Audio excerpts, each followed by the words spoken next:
Bismillahirrahmanirrahim. Assalamualaikum warahmatullahi wabarakatuh. Yang saya hormati dan saya banggakan peserta pelatihan fungsional perencana ahli pertama tahun 2021. Bersyukur pada hari ini kita masih diberi nikmat sehat sehingga kita bisa mengikuti kegiatan pada hari ini. Ucapan terima kasih saya sampaikan kepada Ketua RCCP via Universitas Brawijaya, Bapak Dr. Wilopo MAB, yang telah memberi kesempatan kepada kami dari Bapeda Kota Malang untuk sharing materi pada kegiatan hari ini. Rekan-rekan sekalian, di kesempatan ini saya akan menyampaikan dinamika perencanaan menuju Kota Malang bermartabat. Saya akan sampaikan gambaran secara umum. Nanti paparan ini akan terbagi menjadi 3 sesi. Yang pertama pendahuluan, kemudian RPJMD, dan perubahan RPJMD Kota Malang. Secara umum akan saya sampaikan, sementara nanti secara detail bisa dibantu penjelasan oleh Ibu Diana dan Mas Pras nanti. Baik, kita masuki di pendahuluan. Bagi peserta pelatihan yang mungkin ada yang bukan dari Kota Malang, semoga saat masuk di Kota Malang merasakan Malang yang sejuk, nyaman, dan ngangeni. Malang sebagai kota pendidikan, pusat perdagangan dan jasa Malang Raya, kota heritage, pariwisata, dan industri kreatif. Semoga sekali kau datang, rindumu ribuan kali. Profil umum Kota Malang, luas wilayah Kota Malang 114,2616 km persegi, terbagi menjadi 5 wilayah kecamatan dan 57 wilayah kelurahan. Jumlah penduduk berdasarkan data BPS tahun 2020 yaitu 843.810 jiwa. Terdiri dari 50,24% adalah penduduk perempuan. Jadi penduduk laki-lakinya kalah ini. Sementara itu 50,65% jumlah penduduk adalah generasi milenial. Di Kota Malang terdapat lebih dari 50 perguruan tinggi baik negeri maupun swasta. Kota Malang untuk pertama kalinya meraih predikat Shakib A dalam penilaian tahun 2020. Sebelumnya predikat CC cukup lama diterima oleh Kota Malang, kemudian bisa meningkat menjadi B dan kemudian menjadi BB, dan di tahun 2020 alhamdulillah bisa meningkat menjadi A walaupun A-nya masih kurus. Nah, rasa syukur itu kami wujudkan dalam bentuk perbaikan demi perbaikan dengan memperhatikan rekomendasi yang diterima dari Kementerian PAN dan RB. Cara terbaik mensyukuri capaian adalah mendaki lebih tinggi lagi. Indikasi positif capaian IKU RPJMD Kota Malang di tengah pandemi ini untuk IPM tetap naik pada tahun 2020 dan masih tertinggi kedua se-Jawa Timur yaitu 81,45. Mengindikasikan upaya peningkatan kualitas dan pemerataan pendidikan, kesehatan, dan daya beli yang terjaga. Sementara angka kemiskinan tahun 2020 terendah kedua se-Jawa Timur yaitu 4,44%, walaupun naik dari tahun 2019 yaitu 4,07%. Sementara angka kemiskinan di Jawa Timur adalah 11,09%. Untuk pertumbuhan ekonomi tidak terkontraksi sedalam perkiraan awal, secara komparatif lebih baik dibanding rata-rata Jawa Timur, walaupun angkanya cukup membuat kaget juga, yaitu minus 2,26%. Sementara di tahun 2019 yang lalu 5,73%. Untuk Gini rasio terkendali dari 0,34 di tahun 2019 menjadi 0,39. Indeks modal sosial naik dari 80,88 di tahun 2019 menjadi 81,20 di tahun 2020. Sementara itu, indeks reformasi birokrasi naik dari 69,67 di tahun 2019 menjadi 69,72 di tahun 2020. Baik, saudara-saudara sekalian, mari kita memasuki sesi yang kedua, yaitu RPJMD Kota Malang. Sepanjang 107 tahun usianya, Kota Malang telah dipimpin oleh 11 wali kota. Wali Kota Malang yang ke-11 dilantik pada tanggal 24 September 2018, yaitu Bapak Dr. Andes Haji Sutiaji, yang didampingi oleh Bapak Insinyur Haji Sofyan Edi Jarwoko sebagai Wakil Wali Kota Malang untuk periode 2019-2023 dan telah mencanangkan visi Kota Malang, yaitu Kota Malang bermartabat. Lebih mendalam, hakikat dari bermartabat adalah sebagai perwujudan dan implementasi dari kewajiban dan tanggung jawab manusia sebagai khalifah kepada masyarakat yang dipimpin. Untuk mewujudkan visi Kota Malang bermartabat, maka ditetapkan 4 misi. Misi yang ke-1 yaitu menjamin akses dan kualitas pendidikan, kesehatan, dan layanan dasar lainnya bagi semua warga. Kemudian misi kedua yaitu mewujudkan kota produktif dan berdaya saing berbasis ekonomi kreatif, keberlanjutan, dan keterpaduan. Sementara untuk misi ketiga yaitu mewujudkan kota yang rukun dan toleran berasaskan keberagaman dan keberpihakan terhadap masyarakat rentan dan gender. Misi keempat, memastikan kepuasan masyarakat atas layanan pemerintah yang tertib hukum, profesional, dan akuntabel. Untuk melaksanakan 4 visi itu, maka wali kota mencanangkan The Future of Malang, yaitu Malang City Heritage, Malang Kreatif, Malang Services, Malang 4.0, Malang Halal, dan Malang Nyaman. Yang pertama untuk Malang City Heritage, yaitu penegakan regulasi cagar budaya, implementasi Perda Nomor 1 Tahun 2018 tentang cagar budaya untuk meningkatkan perlindungan keberagaman cagar budaya serta menjadi payung hukum upaya pelestariannya. Kemudian pengembangan destinasi dan paket wisata heritage, kayu tangan diharapkan menjadi Malioboro-nya Kota Malang. Kemudian ada sentra batik, pecinan, kauman, museum, Ijen Boulevard, alun-alun, dan lain sebagainya. Sementara itu untuk pemberdayaan masyarakat, yaitu membangun rasa memiliki cagar budaya, melibatkan masyarakat, dan berbagai komunitas sejak perencanaan sampai pengawasan. Media massa sebagai mitra membangun public awareness. Kemudian penguatan peran perguruan tinggi, komunitas, media, dan pelaku bisnis. Di sini mendorong lahirnya terobosan-terobosan inovatif dalam setiap aspek pelestarian sejarah dan budaya kota. Kemudian ada juga penguatan edukasi sejarah dan budaya di setiap jenjang sekolah, menanamkan pengetahuan kepada generasi muda akan kekayaan sejarah dan budaya kota. Selanjutnya untuk Malang Kreatif, semenjak tahun 2015, komitmen dan fasilitasi pengembangan ekonomi kreatif di Kota Malang mengalami akselerasi yang cukup signifikan. Pembentukan kelembagaan, penyelenggaraan berbagai event, termasuk menjadi tuan rumah ICCC kedua tahun 2016, hingga penetapan roadmap ekonomi kreatif tahun 2018-2022 menjadi peraturan wali kota, adalah modal membangun sektor ekonomi kreatif sebagai salah satu katalis pertumbuhan ekonomi bersama sektor pariwisata. Selanjutnya, Ekraf juga ditetapkan sebagai salah satu sasaran strategis RPJMD.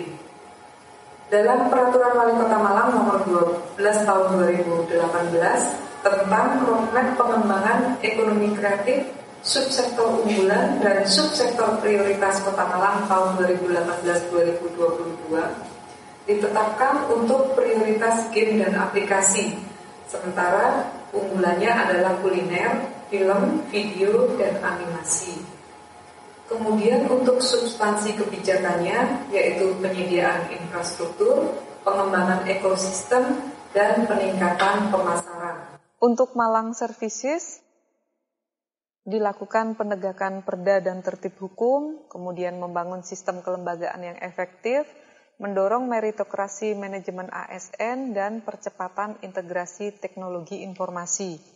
Dapat saya sampaikan juga bahwa selain Kota Malang telah meraih predikat A untuk Sakip, juga telah disiapkan roadmap Smart City tahun 2019-2023 untuk diselaraskan dengan konsepsi Malang Services.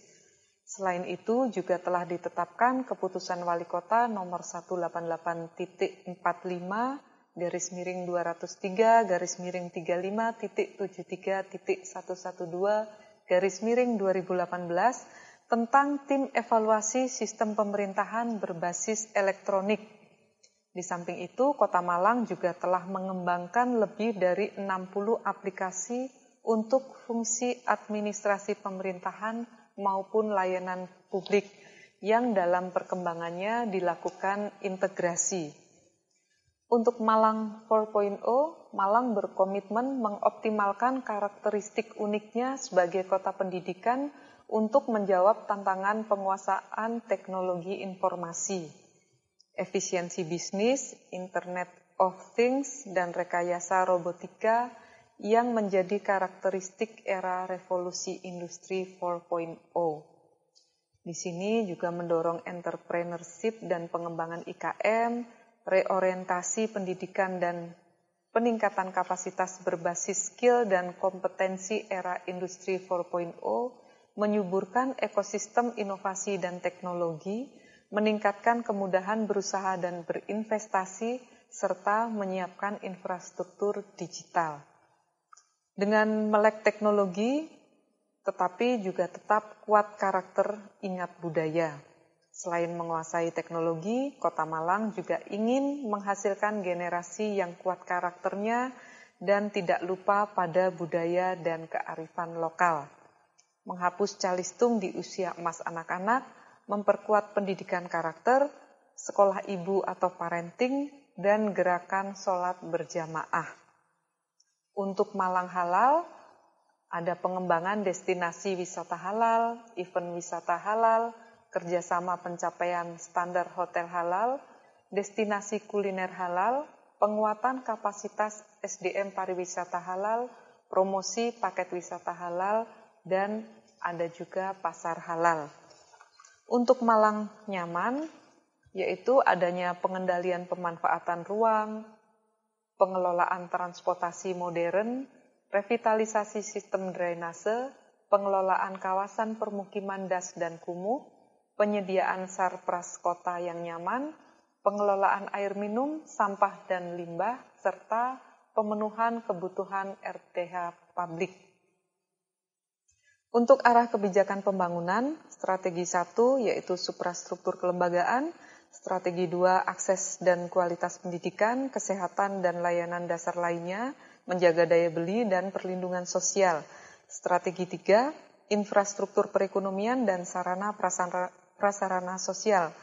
Di strategi 4 yaitu pemantapan industri kreatif masyarakat, dan strategi 5 adalah kemandirian sosial ekonomi.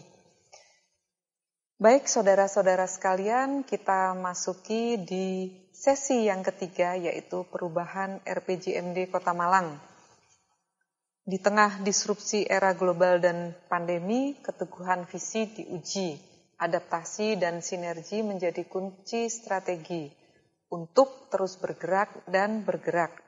Pada tahun 2020, Kota Malang memulai proses perubahan RPJMD tahun 2018-2023 sebagai respon terhadap perubahan kebijakan nasional dan adaptasi dampak pandemi COVID-19. Ruang lingkup adaptasi dampak pandemi ini yaitu penyesuaian target indikator program, penyesuaian strategi pembangunan, reformulasi target kinerja, dan penambahan IKU yaitu tingkat pengangguran terbuka sebagaimana hasil fasilitasi yang dilakukan oleh Bapeda Provinsi Jawa Timur. Di samping itu, perubahan RPJMD Kota Malang ini juga karena adanya perubahan ketentuan peraturan perundang-undangan. Antara lain, Peraturan Presiden Nomor 18 Tahun 2020 tentang RPJMN 2020-2024 Di sini dilakukan penyelarasan sasaran prioritas pusat daerah. Kemudian juga penyelarasan program dan kegiatan strategis pusat dan daerah. Sementara itu, dalam peraturan pemerintah nomor 12 tahun 2019 tentang pengelolaan keuangan daerah, dilakukan penyesuaian struktur APBD. Di samping itu juga ada peraturan Menteri Dalam Negeri nomor 90 tahun 2019 tentang klasifikasi, kodifikasi, dan nomenklatur perencanaan pembangunan dan keuangan daerah. Di sini dilakukan penyesuaian nomenklatur program dan kegiatan perangkat daerah.